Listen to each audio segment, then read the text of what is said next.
The lost tape, CIA psychic predicted alien's voice. The voice that shouldn't exist. It starts with a sound no one can quite name, metallic, melodic, almost like speech. The frequency shifts in ways that make human listeners instinctively lean closer. It doesn't match any known language, yet it carries rhythm, intention, almost emotion. Beneath it, a human gasp cuts through the static. Someone murmurs, "Are you hearing this?" Then silence. That 30-second fragment would later make its way across the early web, buried on bulletin boards and mirrored FTP sites under a single label, Project 77 Voice. Its origin? Unknown. Its language? Undeciphered. And yet, decades later, its patterns would appear to match something that by all logic shouldn't exist at all.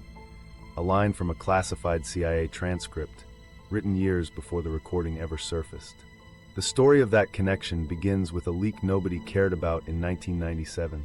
A nameless user on a now-defunct UFO forum posted a broken audio link along with coordinates that didn't correspond to any known server.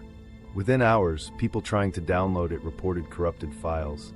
Some claimed their machines crashed midway through playback. Others insisted they heard different versions of the same tape, slightly altered pitch, new layers each time it was played. Most dismissed it as hoax material, the kind of thing the early internet teemed with. But one researcher archived it on a personal hard drive labeled Anomalous Linguistics 1. For the next 20 years it sat untouched, forgotten, until the file was rediscovered during a digital preservation project for UFO studies. When engineers ran it through modern spectral analysis, something strange appeared, repeating frequency modulations that followed rhythmic intervals eerily similar to human prosody, the natural cadence of spoken language, but with vowel sounds no human throat could reproduce. Linguists described it as structured chaos, too ordered to be random, too alien to be categorized. There were no matching phonemes, no linguistic family ties. The waveform itself carried patterns that looked intentional, as if shaped rather than generated. Yet there was nothing in the chain of custody, no tape reel, no studio log, no metadata, to verify where it came from. It existed only as compressed data without a past. That should have been the end of it. Another unsourced oddity filed under internet folklore, until a retired analyst recognized something buried in the signal's coded naming structure. P77. Those initials resembled an internal shorthand used in declassified CIA indexes for a very different domain, psychic intelligence experiments once grouped under Project Stargate. When the analyst compared the recovered audio frequencies to notes from an old remote viewing transcript, the alignment was uncanny. The transcript, dated 1984, described a tonal interference perceived by a psychic while targeting what they called a non-terrestrial source. In the margin beside those words, a cryptic notation appeared. Sequence resembles minor key vocalization, low-high-low, record if perceived. That's what unsettled the researchers the most. A remote viewing session, conducted 13 years before the tape appeared, already describing a pattern identical to the alien language recording. No one can prove the connection, but the coincidence is hard to ignore. If the psychic truly heard those sounds years before the alleged recording existed, then either both drew from the same imaginative well, or something deeper links them. That's where this story turns from speculation to investigation. Because buried beneath every conspiracy theory and every rumor about CIA secrets lies one verifiable truth. Project Stargate was real. Funded for nearly 2 decades by U.S. intelligence, it employed soldiers and civilians to test whether the human mind could perceive distant events. Before we can grasp how anyone could hear something no one else had, we need to rewind, back to the height of the Cold War, when the U.S. government began wondering if perception itself could become an instrument. To Fort Meade, Maryland, where secret rooms hummed with quiet ambition. To the moment intelligence agencies decided that the human mind, not the microphone, might be the ultimate sensor of the unknown. The mind as a sensor. At the height of the Cold War, the most secret rooms in American intelligence didn't buzz with machines. They hummed with silence. Inside Fort Meade, Maryland, a handful of analysts sat in windowless offices staring at blank walls, eyes closed, searching for coordinates written on slips of paper. They weren't deciphering spy codes. They were looking, without moving, for submarines, weapons tests, even people. Their eyes stayed shut, but they swore they could see. This was Project Stargate, the government's attempt to turn the human mind into a sensor. Officially, it started in 1978, though earlier research under names like Grill Flame and Center Lane had been quietly running for years. The idea was simple but staggering, that trained psychics might describe far-off places or hidden objects through a discipline called remote viewing. The Soviets were rumored to be experimenting with similar techniques, and American intelligence couldn't risk being left behind. The program's founders believed perception might extend beyond the body. To test that, technicians placed subjects, often soldiers or civilians with claimed extrasensory skills, inside isolated rooms. A random number generated coordinates for a secret target known only to the controllers. The viewer would sketch impressions, shapes, colors, textures. Sometimes they'd write single words that emerged unbidden. Later, analysts would compare those notes to real photographs from reconnaissance flights or satellite imagery. When matches lined up even partially, enthusiasm grew. Small coincidences became evidence. Some sessions seemed to produce uncanny results. Details of terrain or buildings that matched future satellite shots released later. But accuracy was erratic. Most sessions were vague at best. Still, the deeper mystery wasn't whether these people could predict troop movements. It was what their minds were touching. Researchers like Ingo Swann, a painter-turned-psychic consultant, argued that remote viewing tapped into fields of consciousness bigger than brain or geography. His drawings of planetary features, rings around Jupiter, structures on the moon, blurred the boundary between intelligence work and metaphysical exploration. Where others saw espionage, he saw exploration of reality itself. The Army's Skip Atwater, who managed the sessions at Fort Meade, described the training in almost scientific language. He spoke of calibration, signal detection, noise filtering. The human psyche became a radar array, scanning not through frequency but through intention. If distance didn't matter, he reasoned, maybe neither did time. That idea, non-local perception, became the philosophical backbone of Stargate. The viewers weren't merely describing hidden bunkers, they were trespassing into moments. Some experiments targeted events days ahead, others decades past. The results were unpredictable, and yet when overlay charts appeared surprisingly accurate, internal memos multiplied. The CIA wanted duplication, measurement, control. How do you quantify mind? The core problem was always validation. When sessions hit, they seemed unearthly. When they missed, critics dismissed them as fantasy. But what kept the funding alive wasn't proof, it was possibility. If there was even a 1% chance that consciousness could pierce barriers, ignoring it might mean ceding an unimaginable advantage to the enemy. Each remote viewer brought a different flavor to the experiment. Pat Price, a former police officer, claimed he could float through secure installations as if the walls were transparent. His sketches of exotic machinery at foreign bases were taken seriously enough that agencies quietly checked satellite archives for corroboration. They rarely found any. Yet the drawings kept coming, annotated with mechanical labels no one taught him. Swann's sessions grew stranger. Asked once to view a set of lunar coordinates, he described crystalline towers and faint geometric hums, echoes of energy. Listeners noted the language he used: resonance, tone, vibration. The reports called it metaphorical, but Swann insisted it was literal, that the moon wasn't silent. By the early 198s, the language of the lab began borrowing from both physics and mysticism. Analysts talked about frequencies of consciousness as if thought were electromagnetic. Every target produced a unique mental timbre, a soundless note perceived only in awareness. Some viewers said the impressions arrived as tones rather than images, a sustained hum they later translated into drawings. It was here, among those experiments, that the seeds of a later mystery were planted. Within the vaults of Stargate, a few transcripts diverged from the usual military targets. They mentioned glimpses of non-human intelligences, architectural shapes too vast for Earth, and communications that seemed musical rather than linguistic. The official line was to archive them without comment. Privately, some staff wondered whether the viewers were tuning into psychological archetypes or something else. The scientists running oversight panels grew uneasy. The CIA wanted measurable intelligence, not cosmic riddles. Yet the more they tried to steer the sessions toward practical outcomes, the more the content slipped toward the fantastic. Patterns, lights, impossible structures, and often sound. "It's not visual this time," one viewer said during a monitored session. "It's like a tone coming through the dark." That phrase circulated quietly through the unit, tone through the dark. To outsiders it meant nothing. To those sitting in the dim, soundproof rooms, it represented frontier contact, the threshold between imagination and detection. If the mind could pick up a tone that sensors couldn't, what did that imply? As experiments multiplied, skeptics within the Defense Intelligence Agency began pushing for empirical scrutiny. They conducted blind tests, randomized targets paired with unknowing analysts. Statistical results hovered barely above chance. Critics declared the anomaly closed. But away from official reports, the participants still traded anecdotes of astonishing hits, descriptions that later proved uncannily close to reality. For them, probability charts couldn't erase what they had felt. By 1985, Stargate had evolved into a hybrid world where science met spirituality, bureaucracy balanced on wonder. Funding reports justified the work as counterintelligence research, yet the conversations drifting through the halls sounded philosophical. What if thought itself was a universal medium, a carrier wave? That question haunted Atwater. He began speaking of consciousness as hardware, something that could resonate, receive, even transmit. If human minds could tune into distant space or time, perhaps they could intercept messages never meant for ears.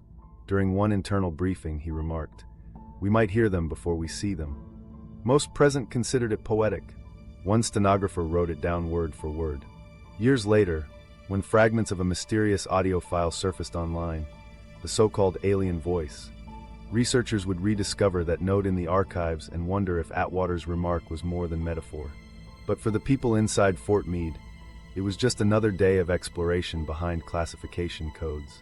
By the program's final decade, skepticism grew louder. A 1995 review by the American Institutes for Research concluded that remote viewing had produced no actionable intelligence. Funding ceased, personnel dispersed, and the rooms at Fort Meade went silent. The official story ended there. Yet in that hush lay hundreds of pages of transcripts describing sensations no radar ever captured.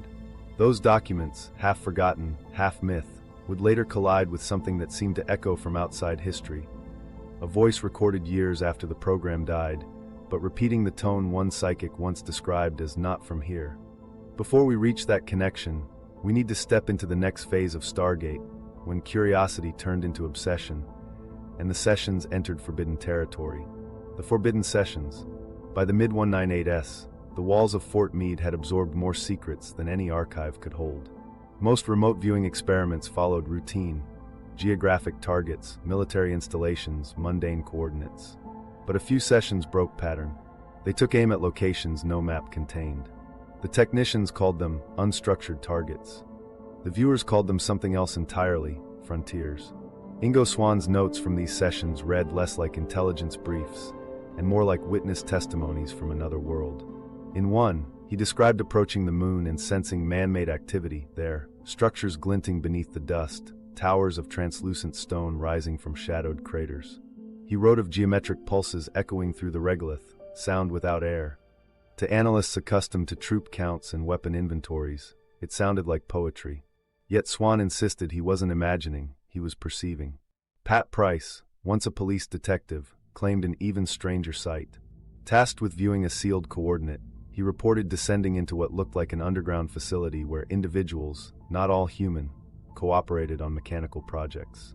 His sketches showed humanoid figures operating spherical devices and elongated tunnels lit by blue light. Internal memos summarized the event blandly. Subject produced imaginative but coherent narrative. Privately, colleagues wondered why his fantasy described machines resembling classified prototypes known only to defense labs. Coincidence? Leakage from his subconscious awareness of earthly designs? Or a genuine intercept from somewhere else? Such sessions unsettled supervisors. The project was meant for intelligence gathering, not cosmic anthropology. Yet curiosity crept in. A small subset of experiments quietly shifted focus from Cold War espionage to cosmic reconnaissance. Skip Atwater later admitted that some participants requested targets off-planet purely out of fascination. Officially, those logs were excluded from reports. Unofficially, copies circulated among the unit under coded labels: Horizon, Mars, Echo. The Mars sessions became legends. In one declassified transcript dating to 1984, a viewer was instructed to observe a planetary location designated by numbers. No planet was named.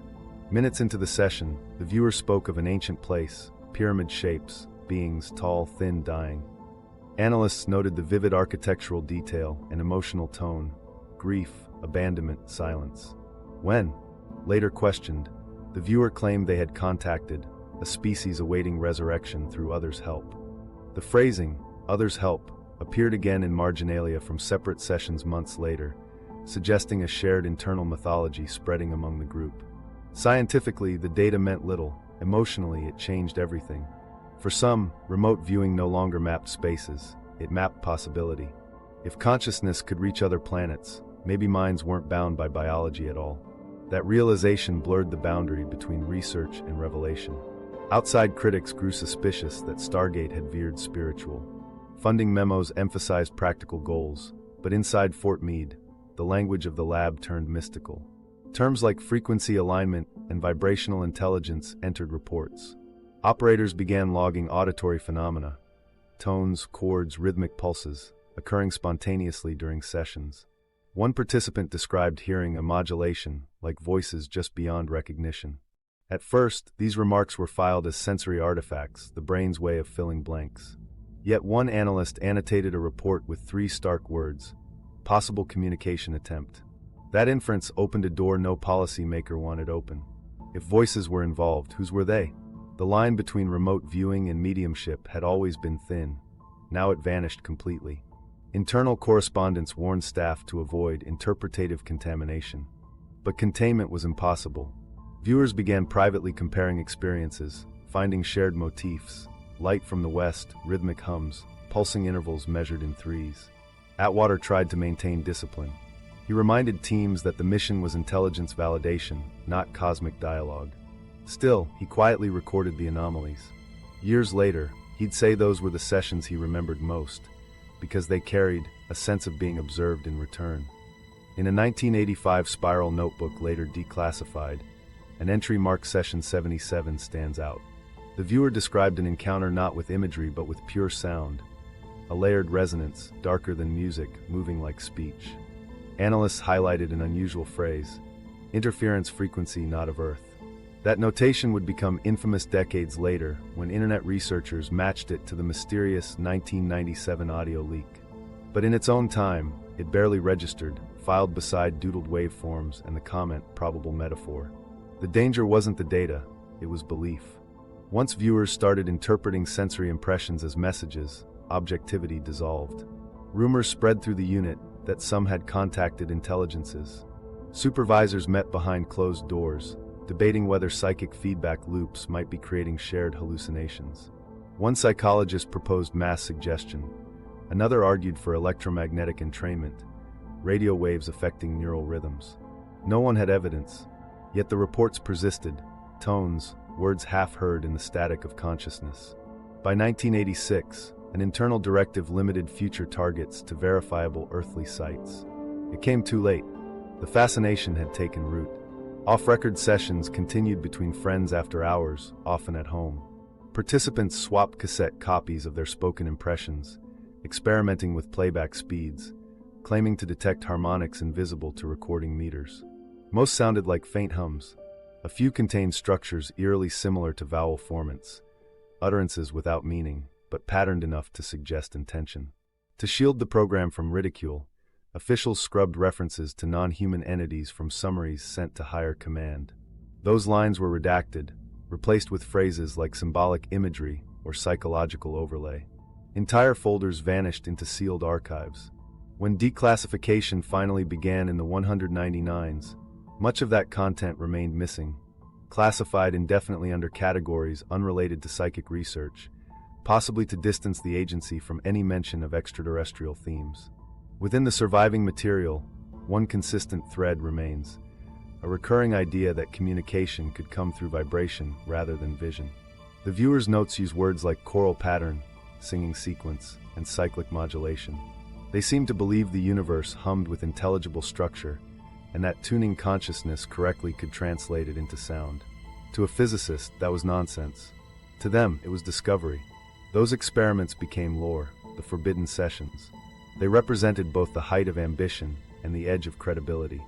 For every analyst who called them delusional, another whispered that maybe, against all logic, they'd brushed something real. When Project Stargate finally wound down, most of these sessions were buried under layers of classification, too strange even for a program already cloaked in secrecy. But their echoes lingered, in archived tapes, in memory. And eventually, it seems, in one low-fidelity recording that would surface long after the project's death. Whether coincidence or connection, that recording mirrored a detail first written inside Session 77, the interference frequency not of Earth. The phrase was poetic, meaningless, or prophetic, depending on who you ask. Yet it's the hinge of our mystery, the point where speculation meets artifact. Because when that alien voice leaked in 1997, it carried the same rhythm, the same impossible cadence. And nestled deep in the acoustic pattern, analysts would later find intervals matching Swann's own sketch of lunar resonance. Inside Fort Meade, those visions had once been dismissed as imagination. Decades later, the world heard them play back as sound. That realization pushes us forward, into the next chapter, where a lost transcript, long ignored, foreshadows the very voice that would ignite an entire generation of believers and skeptics alike. The prediction lost in the archive. By the time Project Stargate was nearing its end, the novelty had faded. Funding shrank, skepticism rose, and transcripts piled up faster than anyone could read them. Among those papers sat a thin folder that would later feed decades of speculation, Session 77. It was dated mid-1985 and marked with an offhand notation, interference frequency not of Earth. At the time, it meant almost nothing. Now it feels like the first whisper of a prophecy. The session logs open like any other. Coordinate tasking, standard environment, monitored conditions. But halfway through, the viewers stopped describing visuals altogether. Their voice changed tone, unsure, as if translating sensations that didn't belong to vision or touch at all. It's like a sound, the transcript reads. Low to high, cycling modulation, almost speech but not language. Observers in the control room exchanged looks. The viewer wasn't wearing headphones. There was nothing to hear. When the monitor asked for clarification, the response was fragmentary. Layered resonance, moving across, not through, origin unknown. Technicians assumed metaphor. In remote viewing, people use sensory crosstalk all the time, describing colors as temperatures, textures as tastes. But one analyst, curious, scribbled an extra line in the margin, record if perceived. The audio recorder ran quietly beside the session, capturing only the human participant's voice, not whatever they claimed to hear. Later, engineers tested the tape and noted a barely audible undertone, too faint for interpretation. It was written off as background hum. That might have been the end of it if the language of the session hadn't been so distinct. Interference frequency not of Earth stood out among pages of military jargon. To archivists processing the files for declassification in the 199s, it looked like poetic license. They left it untouched. Only after the 1997 leak of Project 77 voice would researchers return to that phrase and shiver at the coincidence. Inside the original Stargate reports, internal correspondence reveals that several analysts debated whether psychic descriptions could ever translate into measurable data. One memo dismisses the 77 session outright. Subject's symbolic interpretation exceeded parameters. Another employee wasn't so quick to file it away. Under the subject line acoustic correlation hypothesis, they proposed running spectral comparisons between recorded environmental noise during sessions and standard electromagnetic interference patterns. The request went nowhere. The program was weeks from shutdown. Skip Atwater, reflecting years later, told a journalist he'd once overheard a participant describe hearing something structured while targeting a distant non-terrestrial coordinate. "We might hear them before we see them," he'd said offhandedly at the time, half joke, half intuition. That stray remark would eventually migrate into online compilations of psychic predictions, an accidental prophecy attached to his name. When historians revisited the archives in the early 200s, they found fragments supporting that story. A briefing note dated August 1986 mentions an analyst requesting additional study of sonic analog data. The line ends with a redacted phrase, 3 black bars masking what might have been a location or project code. Beside it, a pencil annotation simply reads, "See Session 77. The implication was subtle, but impossible to ignore. Somebody inside the intelligence chain had linked a psychic's talk of alien resonance with something tangible enough to reference in another report. Whatever that was, it didn't survive declassification. Reconstruction of the archival trail paints a picture of bureaucratic caution layered over curiosity. Audio reels were labeled, boxed, and later digitalized without much metadata. When independent researchers began sorting the collection, many tapes were silent or erased.